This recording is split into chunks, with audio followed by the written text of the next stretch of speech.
Eskerrik asko. Arratsaldeon guztioi, nos baita inguntaf jofen diok ganovan, jufridia kimrei akeltzait anbe jena. Akir barneriat rump skol kimrei drindot de Vicentak, atrova Basque etxepare isefil ziel Qatar alanking men socio diaez. Well, sorry for my terrible pronunciation.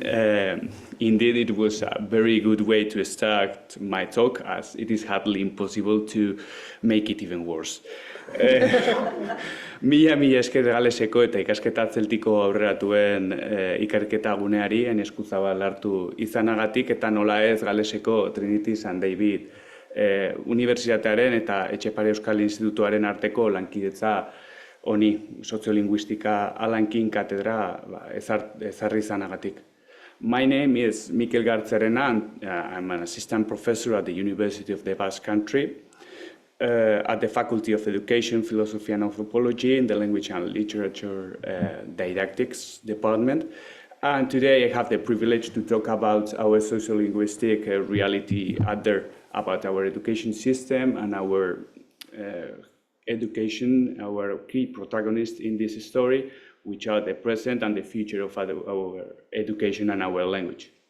Today I'm going to talk about pre- and in-service teachers' language attitudes towards Basque, and also their language and teaching approaches. During my presentation, I will cover the following points. First of all, I will put forward the main goals of my presentation and give data on the educational and sociolinguistic reality of the Basque Country, as well as to give key findings on teachers' beliefs and attitudes regarding multilingualism and minority languages across Europe. Then I will introduce the study we conducted back in the Basque Country, discuss it, and draw the main conclusions. Based on all this data, wrap up the talk by sharing the future implications regarding our language. Well, to start with, this study aims to describe and understand vital sociolinguistic features in the Basque Country and make connections among other multilingual education systems and societies across Europe with a minority language in its core, such as Wales, Galicia, Catalonia, just to name a few. Secondly, this talk will try to shed light on pre-service and in-service teachers' language attitudes and beliefs, precisely about their views on multilingualism and language teaching methodologies and the main sociolinguistic variables adhered to our main curricular languages in the Basque Country, with a special focus again on Basque, on our language. From a geopolitical point of view, the Basque Country is made up of three main territories: Iparralde, Navarre, and the Basque Autonomous Community, which is actually distributed into three regions. The Basque Country refers to the lands where the Basque language is spoken, and it is split up in three different administrations. One in the French territory, again, the so-called Iparralde, and two in the Spanish domain, the Basque Autonomous Community, or BAC in this talk, and the Foral Community of Navarre. In this research, we will focus on the last two. With regard to the legal status of Basque, Spanish and Basque are official languages in the BAC, and the promotion of Basque has been considerable. One of the aims of the Basque education system is to ensure that the students achieve an adequate proficiency level in both official languages, Basque and Spanish, but also a sufficient level in at least a foreign language, usually English. In this territory, French used to be the most widespread foreign language learned 3 decades ago.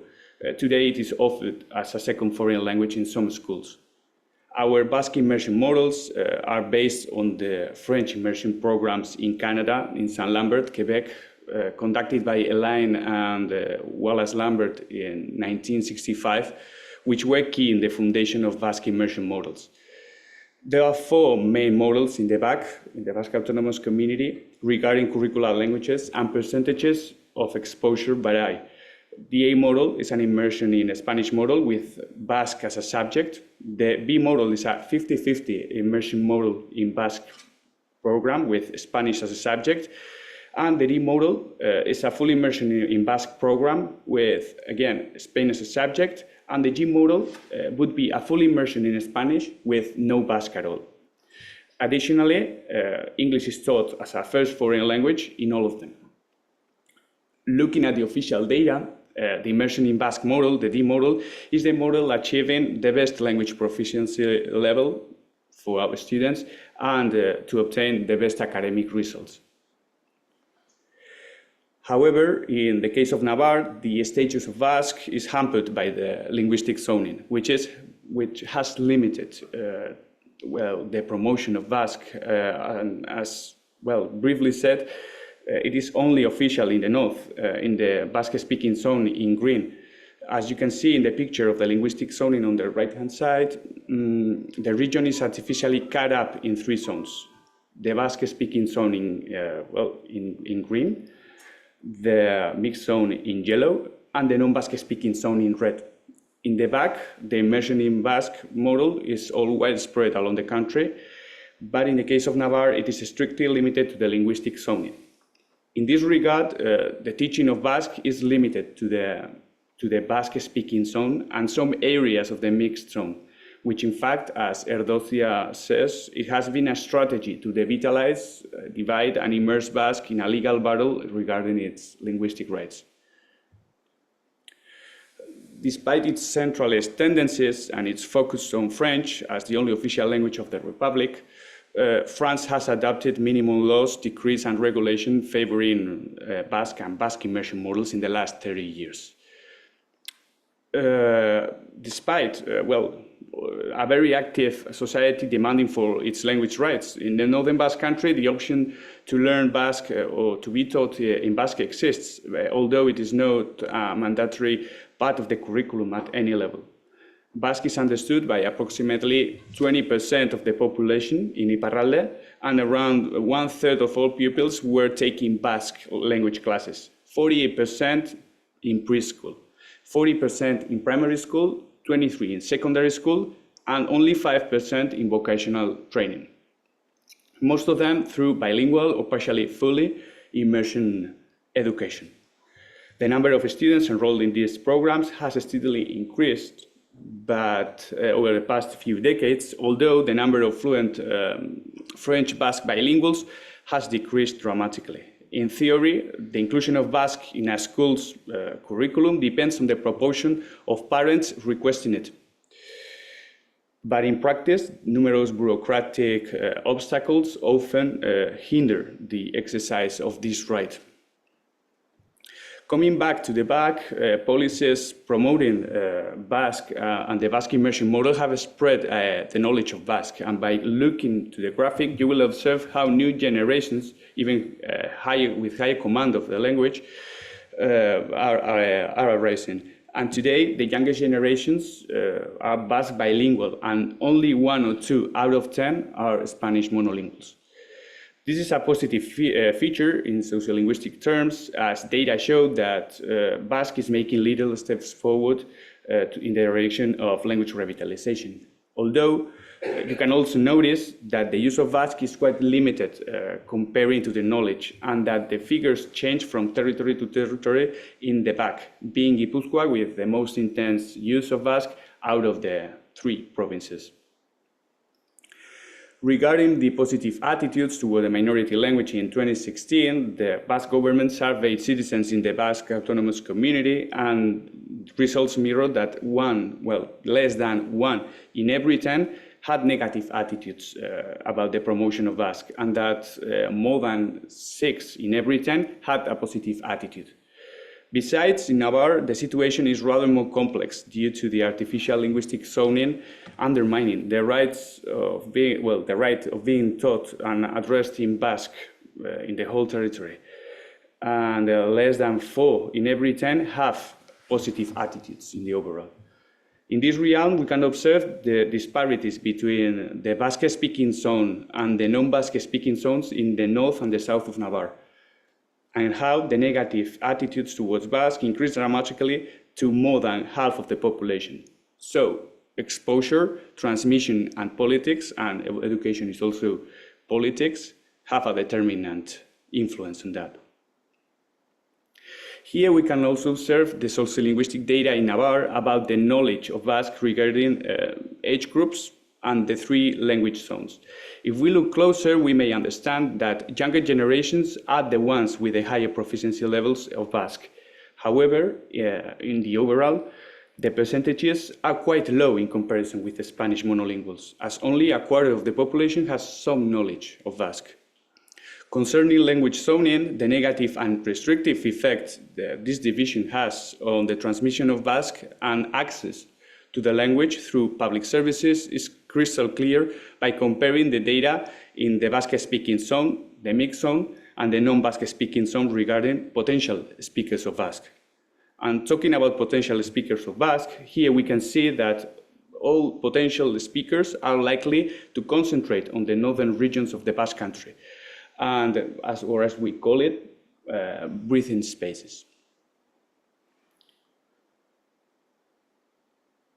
From a global perspective, this is the most recent data on the use of Basque in the whole territory. As you can see, from the 90s to 2020s, there has been an intergenerational shift in the use of Basque, and younger generations make a more intense use of the language, still less than desired compared to the theoretical knowledge of Basque. So, as you may see, younger generations are the ones making a more intense use of the language. Our society is quite active in the realm of the language and has been creating many social and language shift events to boost language transmission and use. And data confirms that we are at a standstill situation indeed. We have more potential speakers than ever.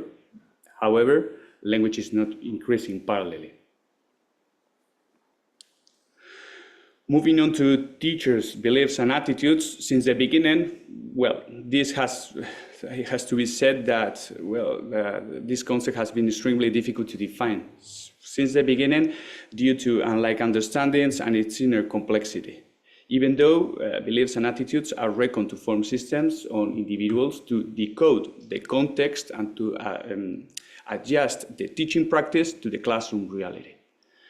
Theory considers them as teachers' cognition, and in other words, what teachers know, think, believe, and contextual factors related to the teaching practice, which actually provide a basis for pedagogical action that leads teaching practice. In resume, beliefs and attitudes are key components that serve as a guideline for the teacher, and teachers' practices are mirrored in those beliefs.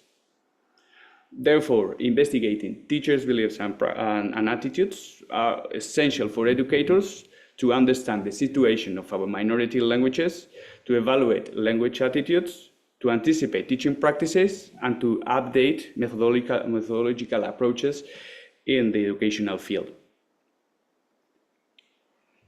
Now we will tour Europe while turning our attention to the attitudes and beliefs of our teachers regarding multilingualism and precisely minority languages. Well, first of all, it has to be highlighted that almost all studies point out that teachers hold positive beliefs towards minority languages and multilingualism. This is not new. However, there are interesting disparities or differences from place to place that may help us gain a more global perspective about the state of minority languages, in this case Welsh, also Basque. To start with, in the Finnish context, for example, teachers may not fully recognize the value of a student's home languages. So other languages that differ from the curricular languages are not that much well regarded as an enriching feature when learning them in the classroom. And to increase that multilingual awareness, teachers are in need of a specific training to broaden their attitudes and beliefs in order to adapt them to more multilingual approaches that may help language learning processes and obtain higher academic achievement. In the Norwegian context, Hokas, for example, observed that teachers taught the languages differently if these were the first, the second, and third languages. For instance, teachers made limited use of students' multilingual repertoires if they were teaching L1 or L2 in these classrooms. Interestingly, they used students' multilingual repertoire and applied more metalinguistic strategies when they were to teach the L3 or any other additional language. And for the Swedish and Swiss context, teachers have a clear mindset toward the integration of languages and the learning opportunities that multilingualism may offer. However, teachers seem to be lacking institutional support and practical advice to implement these strategies that would make them or help them the most of their learning. In the German context, precisely in North Rhine-Westphalia, even if teachers believed the students' multilingualism to be a positive element per se, they didn't consider students' home languages that positive if these were not coming from the European Union or if these were not hegemonic languages. In Iceland, Thordardóttir found that L1 speakers of Icelandic believed that their language in particular was complex to learn, while this idea was not that common among L2 speakers of Icelandic. The author explains that L1 speakers see preserving this language as primordial. And on the one hand, they don't have the sufficient importance, or they don't give the sufficient importance to the language, and they also think this language is hard to learn. Findings in a parallel study conducted by him, which investigates adolescents' language learning outcomes in complex trilingual realities, showed the vulnerability of Icelandic when competing with English, precisely in non-Icelandic speaking communities. The researcher emphasizes that, the need to achieve a good command of Icelandic, it's vital. It is especially the case for L2 speakers to ensure that vitality of the language and to provide the same educational, social, and professional chances to all. In Wales, despite Welsh being the language of the classroom in Welsh medium or bilingual schools, encouraging teenagers from non-Welsh speaking homes that they don't speak Welsh at home and beyond the classroom setting, and to transfer that to the non-formal setting is still a challenge. Teenagers who live in communities where little Welsh is spoken face further challenges as there were fewer opportunities to use the language within the communities. Sociolinguists such as Fishman or Dolowi-Rubinska have warned about the dangers of putting too much pressure on the education system to reverse that language shift. This phenomenon isn't exclusive to the Welsh language context. We can observe this phenomenon in Ireland and in the Iberian Peninsula with Galician, Catalan, and Basque.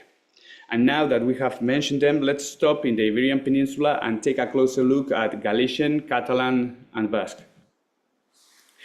In Galicia, the data from the latest sociolinguistic survey revealed a development as historic as it is alarming. Galician has lost its status as the most widely spoken language. The data shows that more than half of the population now uses Spanish as the first language. When looking at the sociological groups, children and young people are the ones who use Galician the least, with only 16% of children and 28% of young people using it, which, increases the severity of the situation and its uncertain future.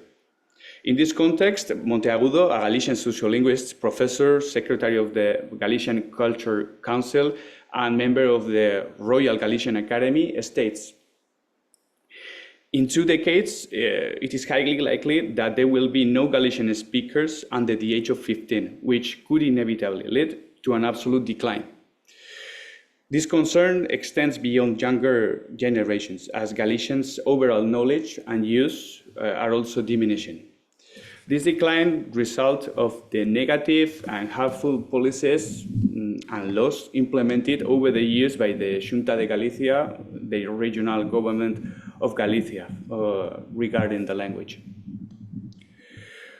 Moving on to Catalonia, our cardinal point in Europe regarding minority language normalization, use and recovery of minority languages. Yes, there was a problem with the, with the slide.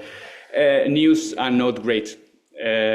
Last sociolinguistic data and the analysis from Serra arise concern about the current and future situation of Catalan. To start with, he points out the decrease to 43%, I think now it's, now it's 43% in the overall percentage of Catalan speakers. So there is a decrease, being 9 points higher among the oldest layer of the population and even 15 points lower comparing to the average among youngsters. There are many variables affecting badly to this decrease. Nevertheless, Serra highlights the following: low demographic rates and high migration rates, new language identities and discourses, and a more relaxed, ineffective or less in tune language policies. Along the lines, he predicts that Catalan may disappear in some regions in 30 years' time, and also talks about the increasing difficulty to hear Catalan in the streets.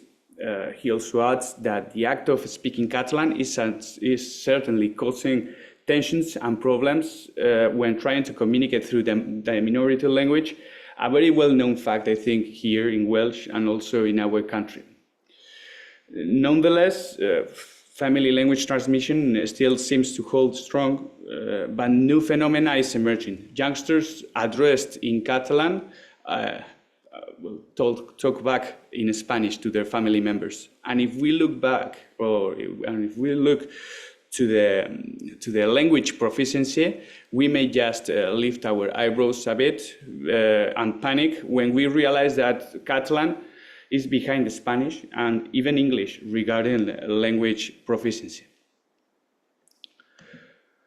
Now, yes, taking into consideration all the data available, Serra hypothesizes and predicts three main prospective scenarios about the use of Catalan, which are: one, the optimistic with circa 45% of language use; two, the neutral with around 25%; and the pessimistic, the third one, with just 15% of language use.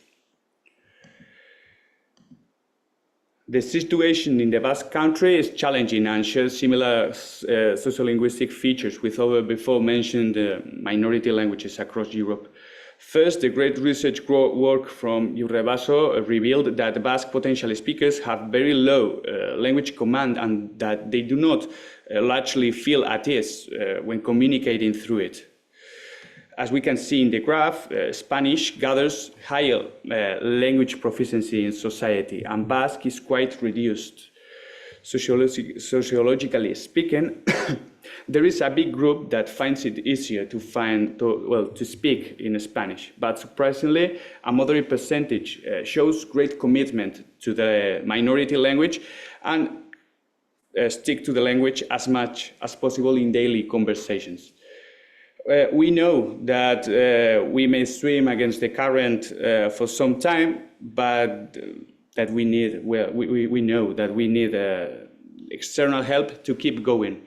And Euskal stresses that, we need a significant shift in policies. With the current approach, we are just barely holding on. But any setback could knock us down. We are very weak and in a vulnerable position. In this sense, the contribution of the very well-known sociolinguist Amon Arraiz is explanatory and highlights that Basque has never had so many potential speakers in history, and that we should advance in language planning and policies to follow an upper stage in language recovery. Amon Arraiz brings the metaphor of a crossroad and exemplifies that if we plan wisely, we may take some steps forward, but if not, we may go back to the situations such as the Irish. As a continuation of the metaphor, Euskal further elaborates on this idea. And he says, we are at a crossroads, 15 points away from death, 65 from full health. Regarding education, there is a visible imbalance between language use and knowledge. We have theoretically advanced in language proficiency, but, well, we are still not increasing in use parallelly. Informal language proficiency is key to comprehend that imbalance. And Altuna points out the key role of non-formal education regarding language use and socialization at the very base. With regard to pre-service teachers, the contribution of Gartziarena and Arteche is explanatory in that direction, as our colleagues demonstrated that pre-service teachers' cycle of friends, so friendship, has a significant effect on language use, even greater than the family variable. In a similar line, our study among pre-service and in-service teachers shows that they feel multilingual. Pre-service teachers feel multilingual, with Basque and Spanish as their main languages, and English as a secondary, or secondary in competence, in identity, and in importance. However, English is gaining space across society and in education, while Basque is often perceived to be receding, which affects its use and learning. Generally, they express a desire to try to make a greater use of Basque, but our pre-service teachers have to live and face language tensions, aggressive and stressful moments that they say, blaming on certain monolingual attitudes, driving them to speak the hegemonic language. So, now, delving deeper, we go for the methodology part. And here we post our goal to explore and describe teachers' beliefs and attitudes towards multilingualism and language teaching approaches in Southern Basque Country. In order to fulfill our objective, we applied a mixed methods approach by combining a specifically designed questionnaire and 4 semi-guided, semi-structured focus groups. If you wish, you are invited to join in tomorrow's seminar, as we will analyze these research methods and these instruments more profoundly. On the quantitative side, the study gathered circa 1,100 teachers' beliefs and had 3 main target groups. 1, university teachers, 2, in-service teachers, and 3, pre-service teachers. On the qualitative, 4 focus groups were organized, with 5 in-service teachers participating in each, 1 in each province under the study, and lasting around 1 hour each. So, we posed the following research question. What beliefs do teachers hold about multilingualism and language teaching approaches? So let's go for the first one. Here, as you can see, the 3 target groups, in-service, pre-service, and university teachers' responses show the level of agreement toward the statements. They're ranging from 0 to 4, from very low agreement to very high. By looking at the graph, we can gain a more detailed picture of our teachers, and the data show, the following beliefs and attitudes. The most widespread and accepted view is that bilinguals learn a third language easier, and that it is related to the idea that multilingual students have cognitive advantages to perform that process at ease. At the same time, teachers, as in the Valencian context, support that the sooner you start learning a language, the better. Conversely, teachers do not agree with the statement that multilingualism may create identity problems, as it happens in certain areas in France, or even that it may lead to a school failure. Indeed, they show strong protective beliefs regarding Basque, our minority language, and have a more permissive attitude towards multilinguals mixing the languages up. However, when teachers are asked about integrating the curricular languages in the same class and subjects, they doubt about the benefits of translanguaging and hold more cautious, let's say. Today, we know that the teaching of Basque is quite normalized and that it is the default language model in the Basque Autonomous Community. But as the excerpt coming from Navarre exemplifies, they had to battle countless of monolingual and fractional beliefs coming from hegemonic languages. What has been particularly noticeable, I believe, is how attitudes have changed over the years. I've been here for quite a few years, and at the beginning I remember them saying that the bilingual model was harmful for the student's brain, that it caused some sort of damage. They used that to harm the Basque language. Nowadays, no one holds that view, but back then the idea was very widespread, that Basque was adverse. Yes, that Basque and so many languages would confuse their minds. Concerning English in the immersion in Basque model, teachers valued positively teaching English. However, they disagreed with the increasing trend of the language and how it is gaining space while taking it away from Basque. I think too much importance is being given to English. There is an overwhelming craze for it. I don't know what's going on. It seems like even taking a nap in English is marketable.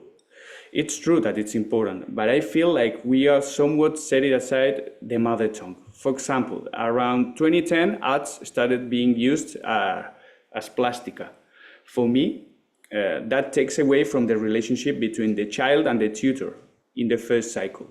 From the third grade onwards, science is also taught in English, and that too, I agree, it's beneficial, but up to a point. So we delve deeper in this idea, and we ask them about integrating English, Spanish, and Basque in the same class and subject, or commonly known as translanguaging, because this is one of the most welcoming beliefs that they hold.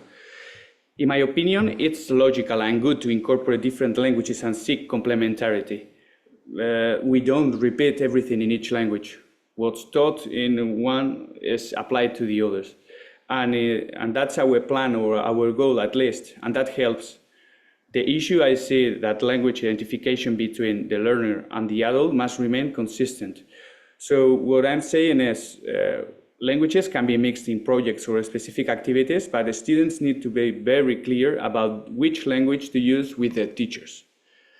It is true that, these open-minded attitudes come from primary school teachers in the last cycle, precisely from English teachers. However, it is common to consider this approach most suitable in upper levels, in secondary, for instance.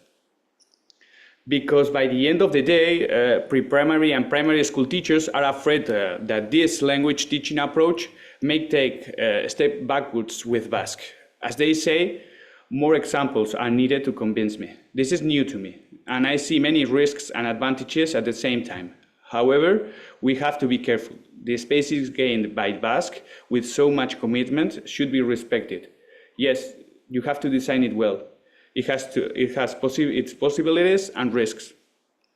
And this fear is absolutely legitimate and natural regarding our recent and more distant history as a Basque-speaking nation, and precisely in globalization times, surrounded by hegemonic languages such as Spanish, French, and of course, English. Now, moving on to teachers' language teaching approaches. Interestingly, the most agreed statements ranging again from 0 to 4, from very low to very high, were the ones based on the communicative teaching approach and clear. Based on this, on teacher responses, we can draw the following teaching profile. One, they believe that the students need a lot of speaking practice, that it should be based on a student's interests and grounded in real communicative situations. Two, the idea that the students should be immersed in the target language as much as possible through meaningful exercises and activities. The view that the students' linguistic repertoire, the languages the students already know, to a higher, let's say, or lesser degree, are beneficial when learning the target language. And now, focusing on the lower level, we could summarize the following. One, pre- and in-service teachers prioritize language learning over content, clearly. Learning a second language is not making translations to the L1. Then, three, they don't consider themselves to be the most important agents in the language learning process. And four, they disagree with the strict idea of using only the target language in the class. Similarly, it is noteworthy that speaking is considered the most important feature among language skills, while reading and writing seem to be less valued. Indeed, data shows that, teachers seem to place more emphasis on meaning rather than on form or grammar correctness. When asking teachers about languages in the L3, in this case, the L3, they confirm making connections and comparisons between the languages, and that they try to do this in order to raise students' metalinguistic awareness. They said, building knowledge on languages or just working on several languages often leads them to reflection.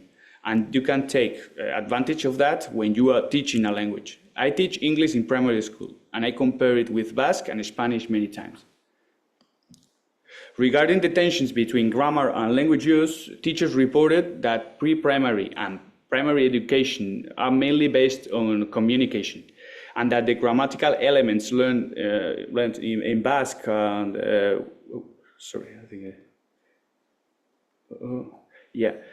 and that the grammatical elements here learned in Basque are quite well transferred into their speech. However, many teachers shared the following.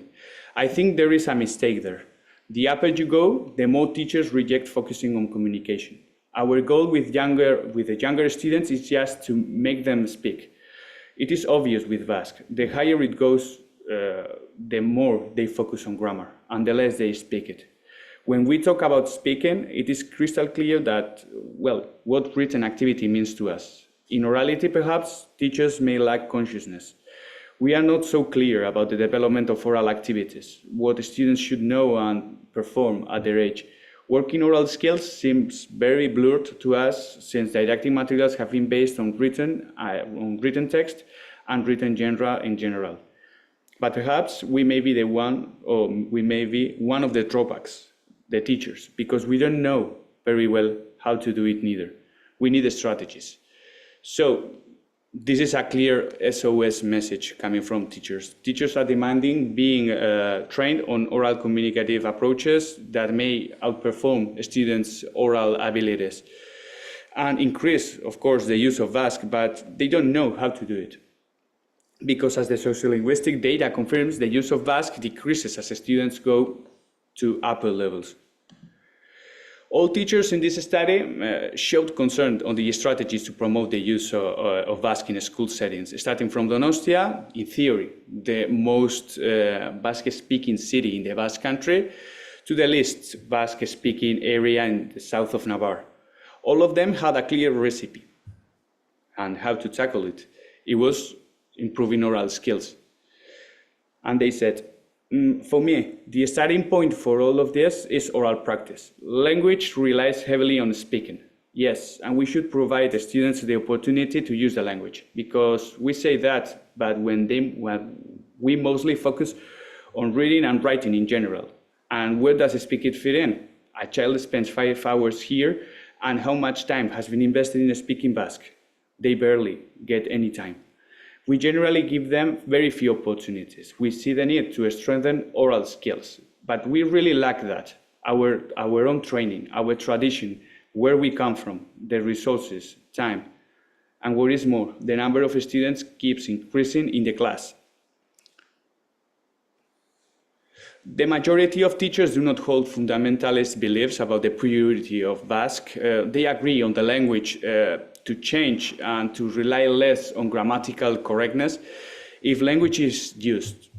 There is a big if there. If that language is accommodated and transformed by its speakers. So teachers are in favor of a dirtier, let's call it Basque, as a baseline to work on accuracy, correctness, and to build up their language from there, which will be more likely to use, as teachers say. This last excerpt is a great summary of the view towards the urgency regarding Basque and language teaching approaches. And Basque will not be lost because those who use it incorrectly. It will adapt, language will evolve, and for some time it will turn into a monster. But I'm very clear about one thing: it must be used. And looking at the school and the classroom, as we said earlier, oral skills, oral practice must be central.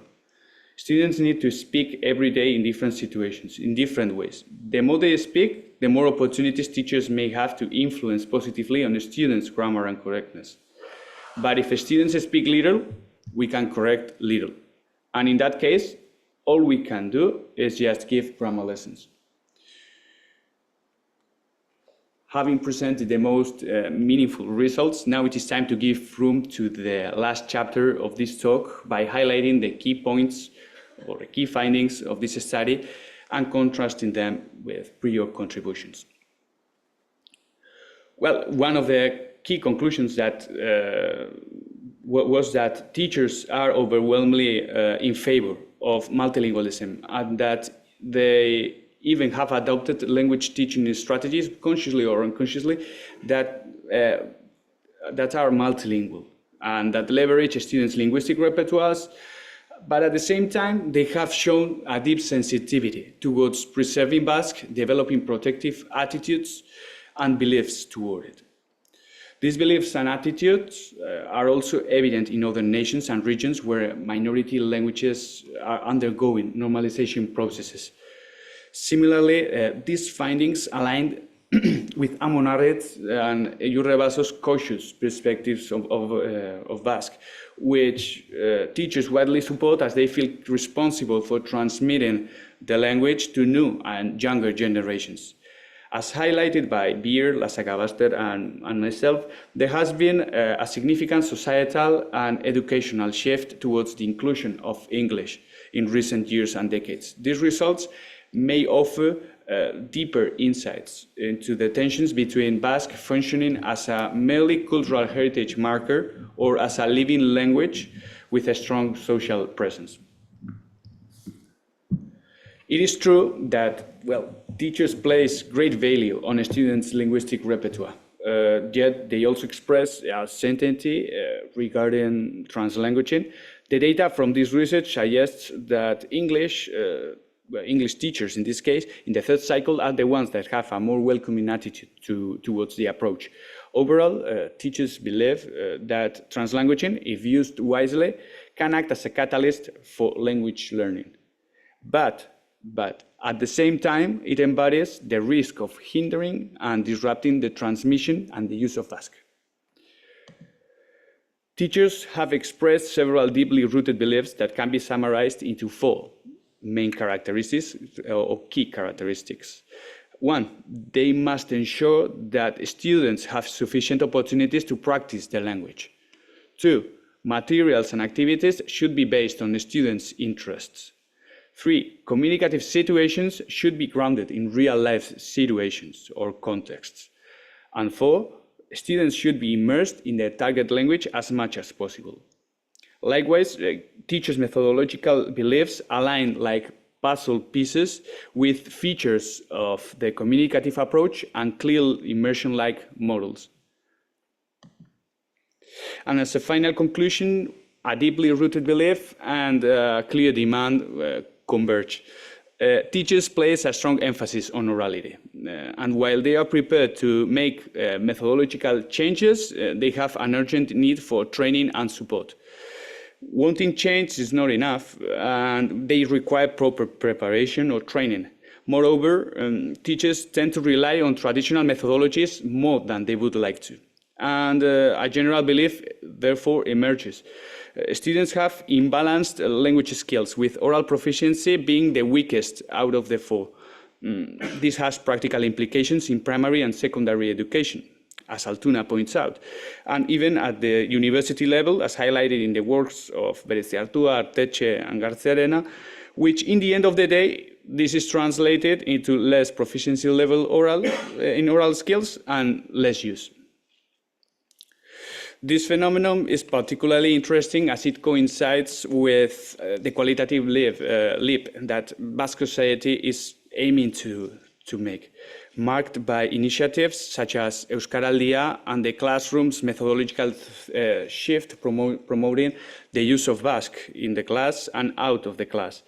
It also recalls Amonarrit's metaphor of the crossroads, highlighting the responsibility of institutions to take decisive steps forward. As Basque society seeks to progress and to advance from knowledge to active language use, our institutions must support this challenge. And to conclude, I would like to end with a very insightful quote from Jurre Basso. If we don't bring Basque to the very heart of our priorities, our policies, and our actions, personally, socially, and politically, our community won't have a great future. So, it is time for our governments, administrations, and education system within university to take action and respond effectively. Diolch in farian, eskerrik asko.